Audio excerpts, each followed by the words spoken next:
Good morning, good afternoon, everybody. My name is Jesse, and I'm your virtual adventure guide here today with Exploring by the Seat of Your Pants. Now, I know we've got a lot of familiar faces in the audience, but if you are new to what we do, we are all about bringing conservation, adventure, and science into classrooms around the world through like a gazillion live, free, interactive broadcasts. It has been a crazy start to the school year. We're a little over a month in since our first program, and I think we're already at program 60. So it's been a really, really great time. Thank you all so much for joining us as we continue to showcase and celebrate such amazing people and places around the globe.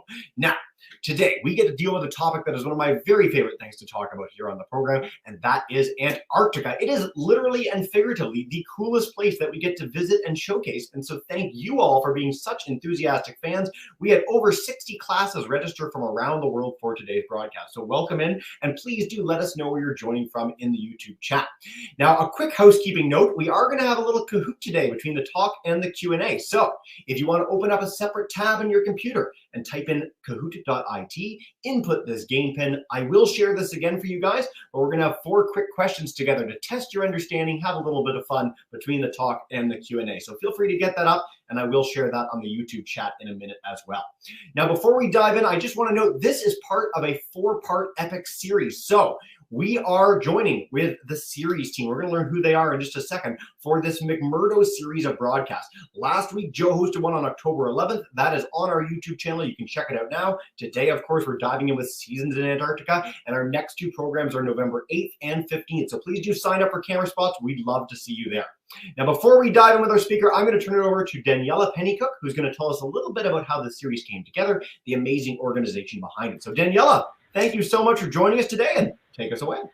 Hi, Jesse. Thanks for having me on today. It's so nice to be here with everyone. Thanks for joining us.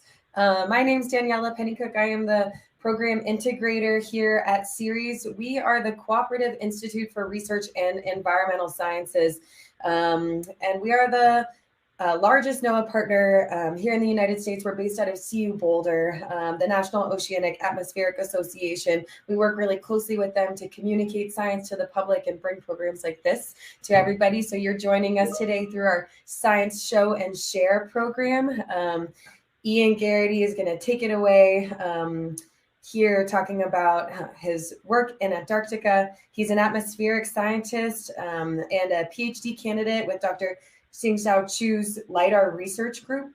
They're studying heavy metals in the upper atmosphere, and they're doing it using lasers. So today, Ian's going to tell us a little bit more about why they're doing this in Antarctica, what life is like down there, we're going to talk about seasons in Antarctica, and he's going to let us know a little bit more about what that research is like. So Ian, I'm turning it to you. Thank you so much for having us here today. Again, Jesse, we're so excited to be here. Thank you so much, Danielle, and welcome in. Ian, so excited to dive in and learn from you. Hey, everybody. Awesome, man. So if you want to bring up your screen share, we'd love to dive in with the presentation. I know we've got a lot of stuff to cover today, so feel free to get that all up, and we will dive in. Let's see. How does that look? That looks fantastic, man. Go for it. All right. So can you hear me all right, Jesse? Oh, yeah, you're perfect. All right, I will just dive right in then. Hi, everybody. My name is Ian Geraghty, and really happy to be here talking with you today about Antarctica, in particular the seasons, which are a really special part about living and working in Antarctica. So just a little bit about what we're going to talk about today. We're going to go over what kind of research we do in Antarctica and where. We're going to talk about what causes the seasons, so a little lesson plan, and that really has to do with how the Earth orbits around the sun. And then we're going to look a little more at the seasons at McMurdo Station in Antarctica specifically. And finally, take any questions you guys have about working and living in Antarctica. So, as I said, my name's Ian Geraghty, and I'm a graduate student at CU Boulder. And I've actually spent quite a bit of time at McMurdo Station in Antarctica. I've gone there twice now. The second trip, I stayed there for 14 months in total. So I was there for a whole year, and I really got to be familiar with the place and experience all the different seasons. And it was just one of the coolest things I've ever done. And I'm really excited. I'm going to be going back in December again to McMurdo for a couple months. But just to give you a little overview of where McMurdo is at. So McMurdo is right here. It's in a region called the Ross Sea. And it's actually, this is a big ice shelf, which is just ice flowing off of the continent of Antarctica and floating on the water. And McMurdo Station, a picture shown here, is located on this little island right on the edge of the Ross ice shelf. So it's really pretty. We're right on the water, and it's actually the biggest station in Antarctica. There's actually a lot of different stations in Antarctica, ran by all sorts of different countries. McMurdo is the largest one. As you can see here, it's pretty much like a whole town. And here in this town, we have dormitories and a power plant and science labs and a big cafeteria where we go eat. So it really is like its whole own little town. And what I do down at McMurdo is LIDAR studies of the atmosphere. And basically LIDAR is a technology that's used in a lot of different applications. The idea is that if you shoot a laser at something and wait for the laser to bounce back to you, you can really accurately measure how far away that object is from you. But we do it a little differently. We take these really high powered lasers and we shoot them up into the sky. And as it's going up through the atmosphere, it's going to run into little bits of air molecules and all sorts of dust and particulate up in the atmosphere. And a little bit of light bounces back. And we actually collect that light. And by measuring that little bit of light that comes back, we can measure the temperature and even the winds in the upper atmosphere. And by upper atmosphere, I mean like above where planes fly all the way up to the edge of space, which is about 60 miles over our heads at any time. And it's really pretty. At night, you can see the laser beam going right out of the roof of our lab. And we've actually been doing this down at McMurdo for over 10 years now. So it's really exciting because now we have enough data that we can really start to study how the upper atmosphere is changing over long terms. But it's really pretty on the outside. Over on the left, you can kind of see what it looks like on the inside. It's really a whole mess of lasers and lenses and mirrors and computers and wires everywhere. It's a lot of equipment and a lot of really complicated equipment that goes into letting us make these measurements. So when I go down to Antarctica, mostly my job is to make sure that all the instruments are running properly and fixing anything when it breaks. And then also, being there at the lab to actually run these instruments and take the data. So now that we gave you a little overview, I really wanted to talk about what causes the seasons and specifically why are they so different in Antarctica. So the short answer is that the seasons are caused by the tilt of the Earth. So the Earth goes around the sun once a year, and then the Earth spins on its axis once every 24 hours. But Earth's spin axis is kind of tilted over about by 23.5 degrees. And because of that, some parts of the Earth get more daylight and sunlight than others during the year. So kind of as an example, if you look over here on the left, during June, the North Pole is tilted towards the sun. So in the Northern Hemisphere, like myself in Boulder, in June, we have longer days and we're getting a lot more direct sunlight from the sun and we have warmer temperatures, hence it's summer. But if you look on the other side of the Earth, in the South Pole is actually tilted away from the sun. So it's mostly in the shadow and you have very short days and colder temperatures. So we're just going to take a little closer look at this. As I said, in June, the North Pole is actually tilted about 23 degrees directly towards the sun. So the Northern Hemisphere is getting a lot of sunlight. It's really warm, but on the Southern Hemisphere, the South Pole is pointed away from the sun and we're mostly going to be blocked by the Earth itself. And the Southern Hemisphere doesn't get as much sunlight, so it's cold and it's winter there. That's why we have the flip of the seasons between the northern and southern hemispheres. But as the Earth moves around the sun, so going from June to September, really the North Pole isn't tilted. Every day the North Pole kind of tilts a little bit away from the sun until a point in September where really neither hemisphere, the North Pole or the South Pole, neither of them are tilted toward the sun. So that's like our fall and spring seasons. And then as we keep going further into December, we see that actually now the South Pole is pointed towards the sun. So the southern hemisphere of the Earth is going to get more sunlight. We're going to have longer days. We're going to have warmer temperatures, while the northern hemisphere, it's darker, not as much sunlight, and it's going to be colder in winter. And then this is our seasonal cycle. But the seasons are a little different in the Arctic and Antarctic. So I wanted to let you guys know we have these things that we call the Arctic and the Antarctic Circle shown in these pictures. And actually, they're the same size. It looks like the Arctic Circle is much larger than the Antarctic Circle, but they're the same size. And this is what we call the edge of the polar regions. So anything inside of this circle is the polar regions. And we define that as the polar regions because inside these circles, there's a day, at least one day in the summer where the sun never goes down. And then there's one day in the winter where the sun never comes up above the horizon. And maybe not surprisingly, we can figure out exactly where those Arctic and Antarctic circles are by the Earth's tilt. And that ends up being at 66.5 degrees north latitude or south latitude. So now let's take another look at what that looks like throughout the year, but focus maybe a little more on what's going on in Antarctica.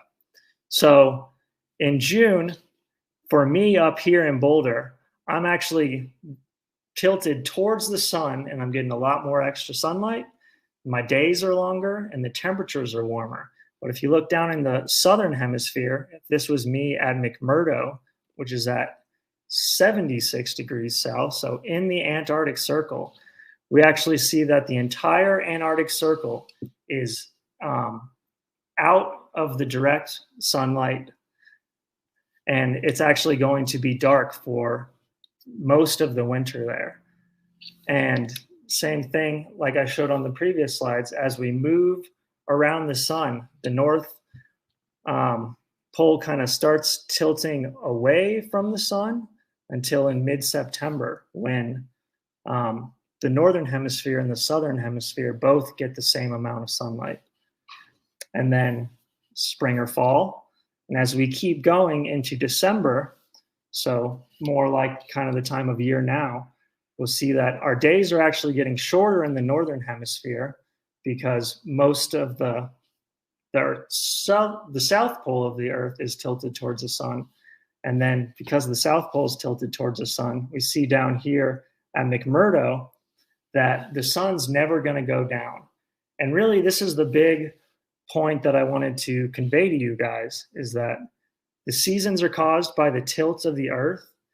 And because of that, the farther north, the closer to the North Pole or the closer to the South Pole you go, you're actually going to have a longer winter where the sun never comes up, or a longer summer where the sun never goes down. So the farther into the polar regions you go, the longer your winter and summers are. And that's why it's maybe a little more different than what we experience like here in Boulder. So now I wanted to go through and show you guys some photos that I took while I was living at McMurdo for a year and kind of just give you my favorite parts. So in the summer, the sun doesn't go down for 4 whole months. We have daylight throughout the whole day for 4 months. And like I said, McMurdo is one of the biggest stations in Antarctica. So there's tons of people there in the summer. There's over 1,000 people living there and working on station. And there's tons of science work going on. Everything from like our kind of atmospheric studies with LIDARs to people studying penguins and seals and collecting meteorites. And there's all sorts of really cool work going on. Also in the summer, we have lots of flights bringing people and supplies in. And the flights themselves are really cool because we take these military cargo planes, typically from New Zealand. We fly them down to McMurdo, and we actually land right on the ice, that Ross ice shelf that I was talking about earlier. But the flights can't bring all of the supplies in. So we also have a Coast Guard ship called an icebreaker, which is specifically built for breaking through that sea ice that forms around the station.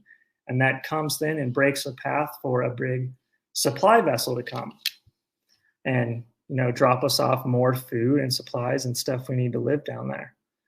But I'd say in the summer, actually at McMurdo, the temperature doesn't get too cold. It's mostly below freezing still, but we have some really, really nice sunny days still. Of course, we have sunny days because the sun never goes down. And my favorite thing to do during the summer was to hike around McMurdo. There's lots of stuff we can do. We have like a library and lounges and community events, like we play softball and stuff. So there's lots of stuff to do and keep you occupied while you're down there, living in one of the most isolated parts of the world. And I actually wanted to show you guys this photo down here. I told you guys McMurdo is on an island, but it's actually a volcanic island too. So this big mountain behind my friend here is called Mount Erebus. And that's an actual active volcano that we can always see smoke coming out of the top of it. And that's just right by McMurdo. So in the summer, there's lots of opportunities to go walk around and explore and see a little bit of Antarctica. And the best part about that is definitely, for me, the wildlife. So in the summer, there's lots of wildlife around McMurdo, starting with these Adelie penguins, which are kind of shorter and chubbier kind of penguins. We also have the classic emperor penguins, which are so cool. This photo here is of a pretty young one that ran into us while we were running around on the ice sheet. And we also have lots of seals. These Weddell seals are all over the place, and they're really inquisitive and curious creatures. And it's very cool to watch these animals act. They're so well adapted to living in this inhospitable environment in Antarctica. And it's really, really cool to see these guys. Going into the fall and spring seasons. So most of the science work at McMurdo and most of the people are there during the summer. So in the fall and spring is typically when you have people leaving station before the winter or arriving to the station before the summer. And our fall and spring is pretty short. It's only about 2 months each, where we have a more typical like day and night cycle, where we have the sun above the horizon for part of the day and the sun under the horizon for part of the day. But my favorite part about the fall and spring there was definitely seeing these really, really pretty sunsets all the time. And actually, this picture on the right is kind of cool. I showed you that photo of the plane, but you can see these little lights down here. That is our runway. That is where the planes land on the ice. But I definitely have to admit that the winter at McMurdo was my favorite part of my time there. It's really dark for 4 months. The sun never comes up. And there's not very many people living on the station, usually less than about 200 people. And it's really cold. It can get down to negative 70 degrees and windy. And sometimes we have really bad storms there. But it's amazing for stargazing. You can see the Milky Way really clearly. You can even see individual satellites flying through the sky. But you also have these beautiful auroras. And you can kind of see that. These are both pictures I took from our LiDAR lab. Sometimes the auroras are green and sometimes they're purple. Sometimes they're even red.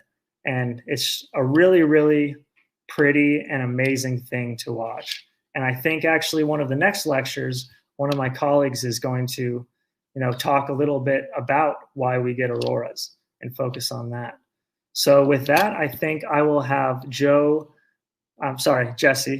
play a video from McMurdo that I took for you guys of the auroras. And I won't even hold you calling me Joe against you. That's how good it is. This is a fantastic video, honestly. So, and one thing that's kind of neat about this too, a lot of our students might be familiar with the name Aurora Borealis, which is only the northern light. In the south, Ian, what are they called down there? In the south, they're called the Aurora Australis. So, yeah, great point, Jesse. I mean, they're just so extraordinary. Scientific detachment just goes right out the window when there's something like this because it's so magnificent. I hope our students get the chance in their lives to go and see something like this. In Canada, it's one of actually the best places in the world to see them up in Yellowknife, Whitehorse sort of area in the territories. But what an extraordinary image. Oh, very cool. Thanks, Ian.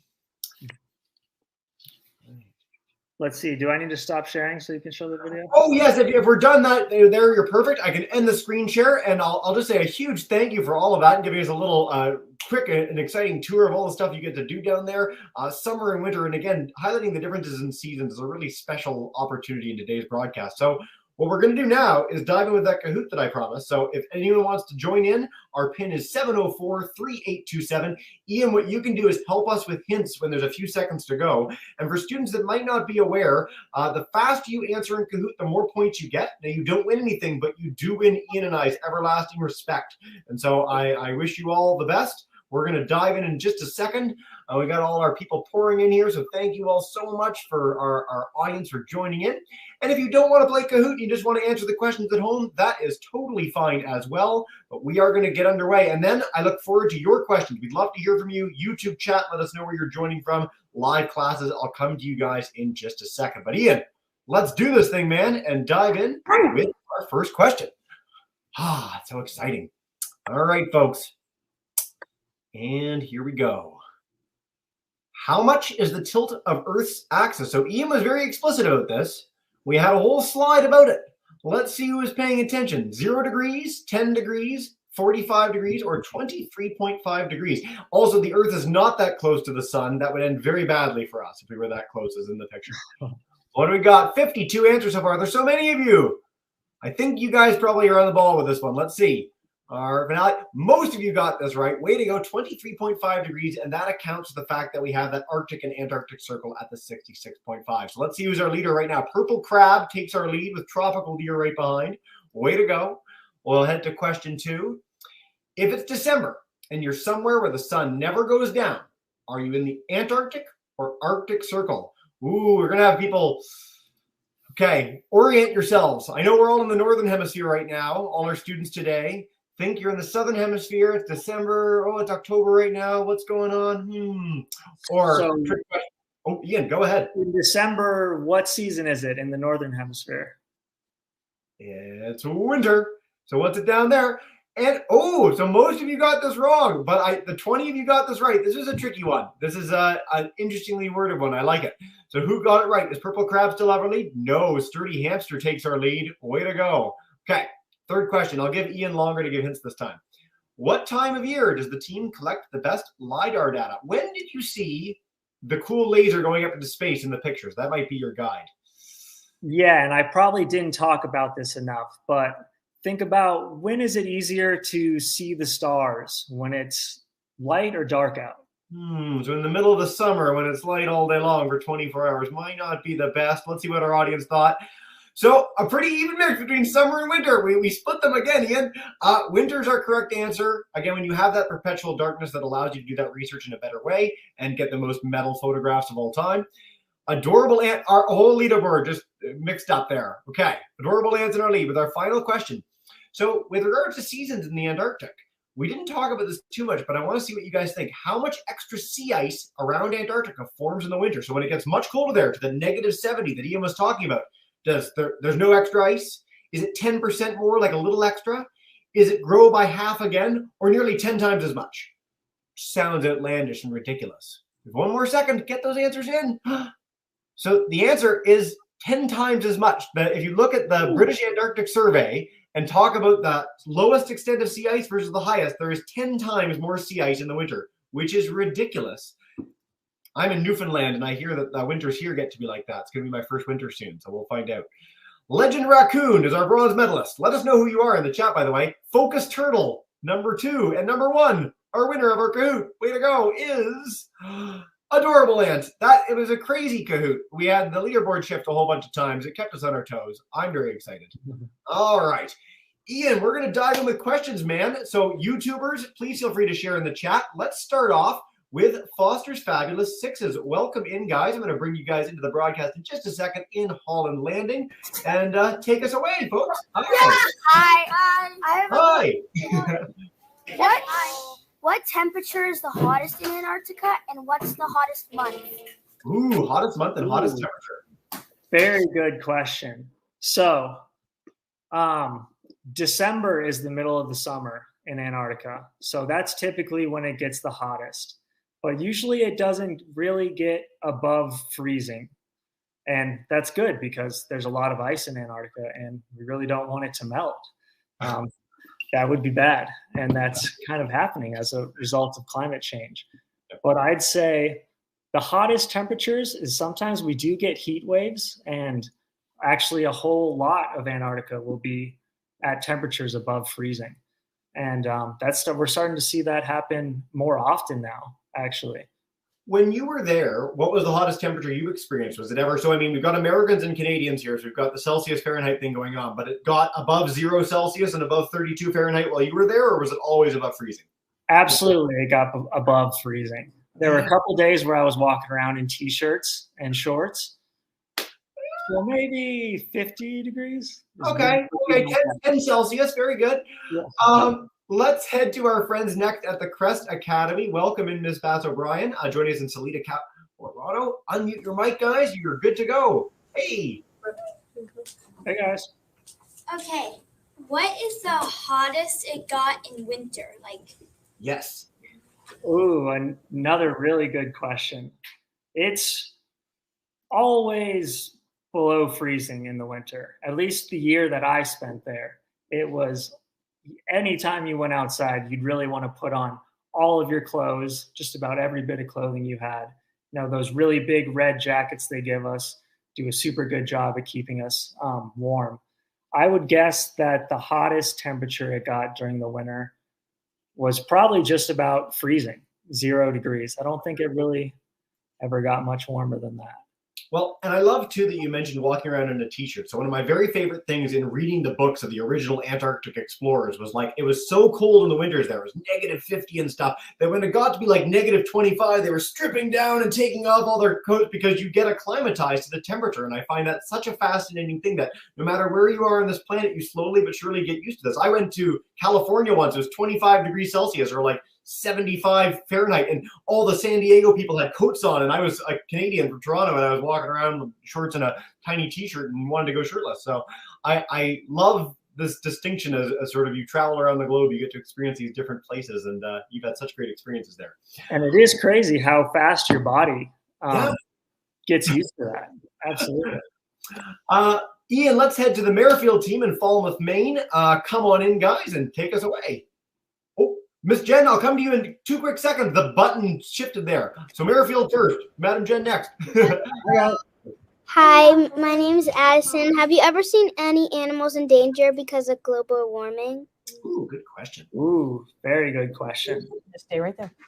Let's see, in danger. I think there's a lot of really good science out there that's showing that as temperatures are warming up and we're not getting as much sea ice around Antarctica or around the Arctic, that these animals are having to travel to places that they don't typically live at to find new places to hunt for food. Like this is really the case with polar bears. They're having to move to places where we've never really seen polar bears before because they're wandering away from where they typically live to go look for food. And because a lot of that's happening because the ice is melting, and that's kind of their hunting habitat. So yes, I would say maybe I haven't seen it myself with my own eyes, but there's a lot of science out there that is showing us how ecosystems and different animal species are trying to adapt to warming temperatures and less sea ice around Antarctica and the Arctic. Ian, it's a thoughtful answer, and I really appreciate that. And again, with individual species, it can be hard sometimes to see how something's impacting it, and there can be ways that it impacts it that you never would have expected. So one of the things we're seeing in the Arctic, for instance, is that orcas, killer whales, are moving into habitats that they previously did not go in. Orcas are the top predators in the entire ocean. So whale species that previously didn't have to worry about orcas now do, because the orcas are getting into places that they wouldn't normally be seen. So again, the situation might be a little different in Antarctica, but around the poles of this planet, we're really seeing a huge difference in the ecosystems there. And so I'm really glad we got that question. Thanks, Miss Merrifield's class. Madam Jen joining us in Sudbury. If you guys want to come on in, you're good to go. Hey. Hi. So just two little questions. One is, what was the coldest temperature that you had while you were there? And also, what's your favorite view? Ooh, very good question. No pressure. I think the coldest temperature I experienced was probably about negative 80 degrees Fahrenheit. Whoa. And that was also with the wind chill when it's really, really windy, because you also have like almost hurricane force winds there sometimes when it's stormy. So it can get really, really cold when those winds kick up. Ridiculous. No, there's no, I mean, this is the thing with Antarctica, is that there's no basis of comparison that any one of our classes has ever had to this. Maybe there's parts of mountain regions of Canada and the US that get to negative 40, but negative 80 is just the next level. That's something that you only experience near the poles. And Ian, this is an impossible question, but do you have a favorite view? Is there a place that really jumps out to you? Ooh, I think my favorite view is probably some of those pictures that I showed earlier of our LiDAR lab, because it's kind of situated on this hill above the rest of the station. And because you're away from the station, in the winter at least, you know, you're not seeing all of those lights, and it's really, really, really dark out there. So you can just, the views of the Milky Way and all the stars and the auroras are amazing up there. And I spent tons of my time standing outside in the negative 80 degrees, kind of miserable, just trying to watch that and experience that.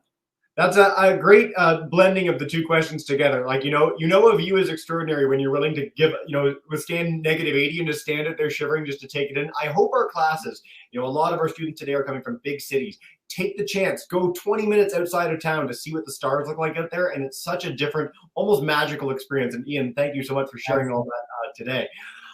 Miss Edie's class, welcome in the chat. I know you're having real trouble getting into the broadcast with us, but they're joining us today in Asheville, North Carolina, one of our favorite cities here at Exploring by the Seat of Your Pants.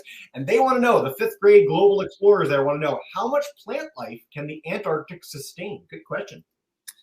Wow, really good question. There's actually no plant life, really. Maybe like little bits of moss and lichen somewhere. In the parts of Antarctica that are not as far south, like kind of over below the tip of South America. The edge of the Antarctic Peninsula kind of reaches up a little far north than the rest of the continent. And there you certainly will have more plant life. But at McMurdo, for instance, where I was, there really isn't any plant life. It's so cold. No palm trees in the peninsula, eh? I have two quick addenda to this. One is that one of my very favorite things I've ever learned in my lifetime of science exploration and sort of discovery is if you crack open rocks in the dry valleys of Antarctica, you open them up and there are lichen inside. So lichen are a mix between a plant and a fungi. They're a really hardy form of life. We've even taken them to space and they live there. But that's like the only example of some sort of plant life that you can find. But that's how amazing, that's how much life wants to find a way, is that you can crack open rocks in the middle of negative 70 in an Antarctic area with no wind, water, rain, anything, and you have life there, which is amazing. And Antarctica used to be really lush, so it's really cold now. We think of it as this place with a mile deep of ice. There are dinosaur fossils. There are fossils of rainforests on Antarctica. And actually, I mean, we don't want the ice to melt, but as the ice is melting, more and more fossil discovery sites are being opened up in the Antarctic Peninsula especially. So we're finding really, really cool fossils down there as well. Great question, guys. Ian, I'm going to head to YouTube for a couple, and then we'll head back to our live classes for a whole other round.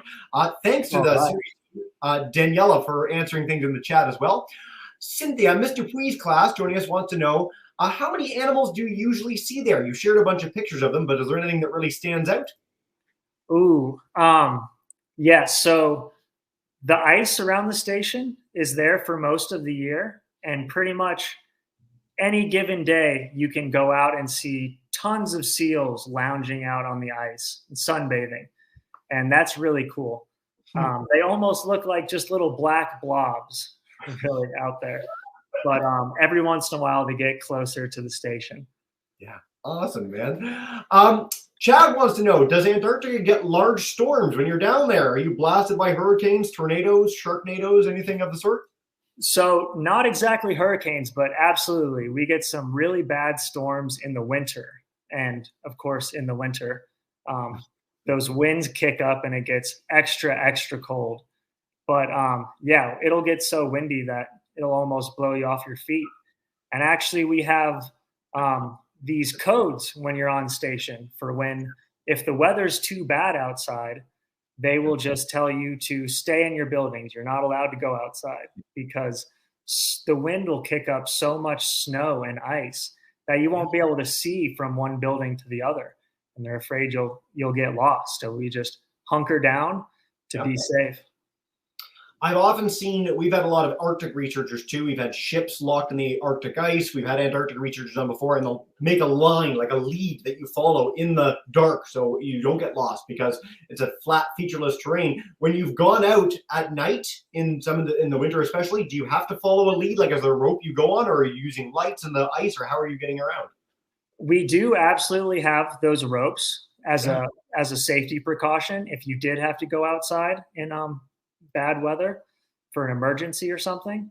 Yep. Typically at night in the long winter, the starlight is enough for you to see around, so you don't have to follow the ropes all the time. But we have them just in case. Yeah, but that's so amazing. Like, what a great way of describing it. That literally, like, the sky is so bright with the Milky Way, with all the stars that you can see, that you can walk around in the featureless ice. Very cool. One more from YouTube, and then we're going to go right back to our live groups. MK wants to know, can you please tell us about some exciting research being done in Antarctica or new findings when you've been down there? What's the latest cutting edge stuff? Ooh, what's the latest in Antarctica research?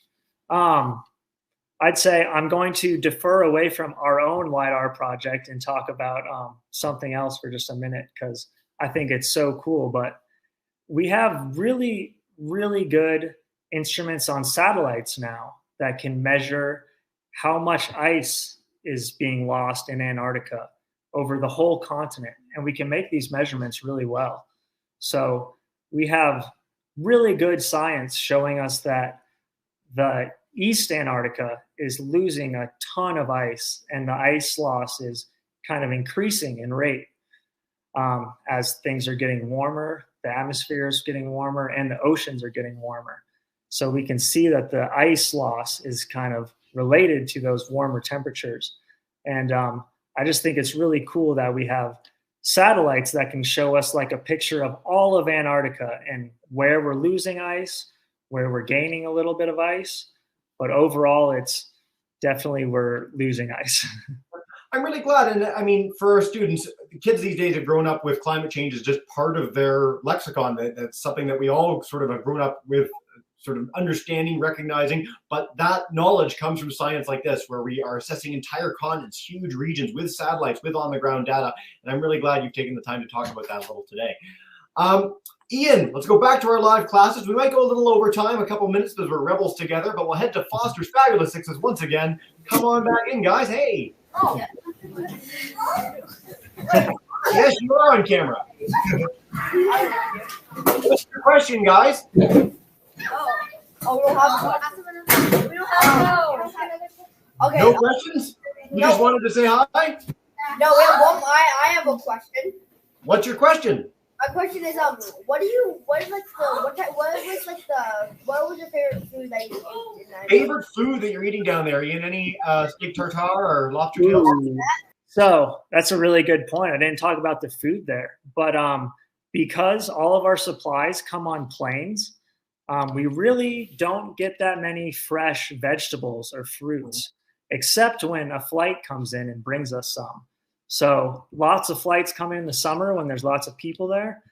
But in the winter, we might only have one flight a month come to McMurdo. So that means you're eating maybe only one salad or having an apple for a couple days out of the month. And when you haven't had a salad for a while, those salads are really, really good. And that's my favorite food. So this is our takeaway message for all you students. If you go home tonight and you're served Brussels sprouts, and you're like, ugh, just think that Antarctic scientists go down there and they're like desperate for that plane to land so they can run and mob it to get the salads out. That's exactly. Let's head to our Crest Academy folks. Come on back in, guys. Unmute your mic. And if you have another question for us, hey, yes, come on down. There you are. Kayla's coming up to ask a question.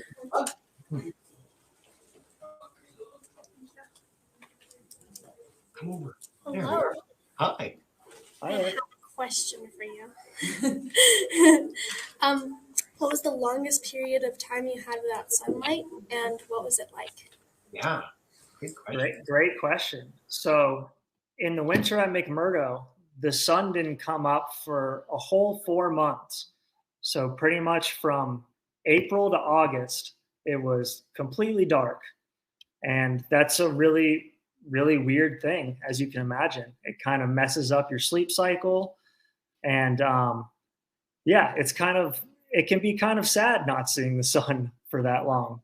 But it's not all that sad because you really get these amazing views of the Milky Way and the aurora, like that video we watched.